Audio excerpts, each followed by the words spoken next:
Hi guys, it's me, Susan. Welcome to Cruisin' with Susan. It's Saturday night, August 8th.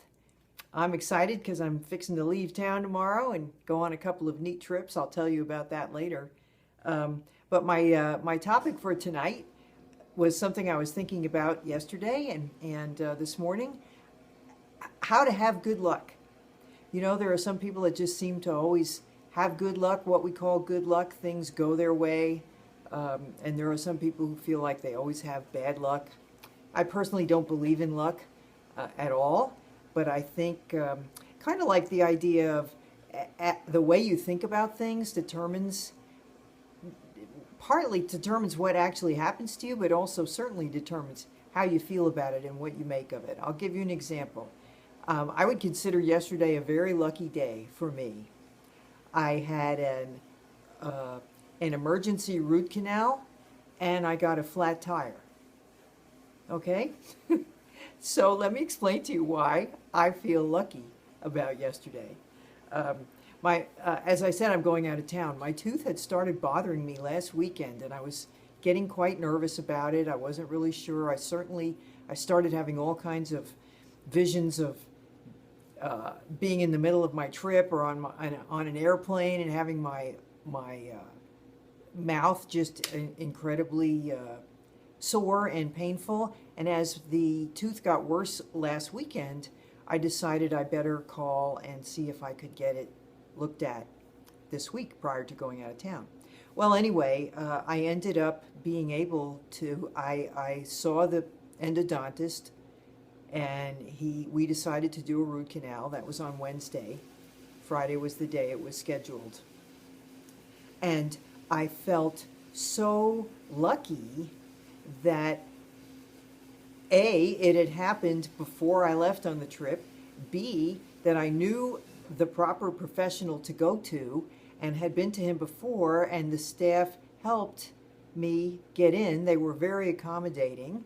I don't know if I don't think it was anything special. I just felt very, very fortunate that they were able to see me. Then the other thing, because I had a full schedule of patients, and 3 people canceled and allowed me openings to shift the people that I had to move around in order to go get my root canal done. So it kind of like everything just fell into place. So the fact that it was actually a root canal, which most people don't find very pleasant, it didn't bother me at all. But you typically say, I would like that as much as I'd like a root canal. So it's not typically thought of as something that you're lucky to have, but I felt very lucky to have it just in time before I left on my trip. Now, the other thing that happened is after I got home from my root canal, I noticed my tire pressure was showing up low on my little dashboard thing, and I had just had the tires rotated last weekend and inflated and all that stuff. So I thought, that doesn't look very good. And it was 5:40 in the evening. This was after I had had my root canal, come back, seen a couple of patients, and was getting ready to go home. And I called up Discount Tire, which I recommend highly, by the way. I had bought my tires there, had hazard insurance. They were open till 6. It was only 5 minutes away, so I was able to get there before they closed. And they diagnosed a screw in the tire, which I didn't know, and fixed it. And so, it took an hour, but I felt so fortunate. It's like, oh, wow, just imagine if I had, because it wasn't totally flat, it was just low. I could still drive on it. Imagine if I had driven to the airport and parked it and been gone for 5 days and come back to the airport parking garage and found myself with a flat tire. Anyway, so those are 2 examples of things that ordinarily someone might say, oh, bad luck. You have to have a root canal and you got a flat tire. And I feel like, good luck. Man, it could have been so much worse. I feel so fortunate that I was able to deal with these problems in time and well in advance of my trip, well in advance, like 2 days. It just all fell into place and I felt really good about that. So I would I think that if you start trying to look at things that way, maybe see how, yeah, something better could have happened, but something a lot worse could have happened. I've trained myself so well that I just kind of do that automatically. I just appreciate that things are the way they are, and it helps me to feel really satisfied and content, even when things appear to go wrong. It's kind of like it's just another adventure, and looking at it that way, I honestly believe helps me to resolve whatever these problems might be um, in a much smoother and less disruptive way. So I felt happy as a clam when I got home from Discount Tire at 7:30 or 7 o'clock or however long it took them to get to my tire. Of course, they close at 6, but they will work on whoever's there by 6. So I thought that was lucky too. They didn't turn me away. Okay, so that's something you can give some thought to. Works really well for me. May not work so well for you, but I really enjoy looking at life as a big fat opportunity to enjoy myself.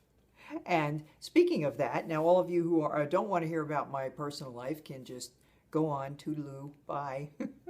Have a nice week. And the rest of you, tomorrow I head for Las Vegas with my grandson Cameron and his mother Jackie. She is going for a conference, a work conference, and I got to tag along so that Cameron could have a little trip before he starts back to school, week after next, I think. So we're going to go to a couple of shows. I'm hoping to go to a show called, his name is Mac King, and he's a comedian magician. And we are going to see Cirque du Soleil. I've seen it once already, and I think Cameron will really love it. It's just, I mean, if you've ever seen a Cirque du Soleil show, they're just incredible. Anyway, but Ka in particular, I think for a teenage boy would be really awesome. And we are going to go in a helicopter down into the Grand Canyon, where we're going to fly over Hoover Dam and Lake Mead, and then we're going to go down into the Grand Canyon, land by the Colorado River, get out, walk around, have a little picnic lunch. It's probably going to be 140 degrees, but hey, of all the places to be hot, I could be hot here in San Antonio. I'd just as soon be hot down in the middle of the Grand Canyon. And then we'll fly back, and they come and pick us up at the hotel and drop us off again in a limo. And the funniest thing was when I was talking to Cameron about the plans, he's 14, so nothing really excites him except video games. And I said, listen, do you want think they have a package where a limo picks you up, or we can just get a cab to the airport. Do you care? He says, oh, I don't care. So I said, okay, then we'll do a cab. And he says, no, let's do a limo. I said, I got you. You do care. So I think that's going to be a lot of fun. I will, if I get an opportunity, I know I did this when I was in Puerto Rico. If I get an opportunity, I'm going to try to do a couple of little posts from different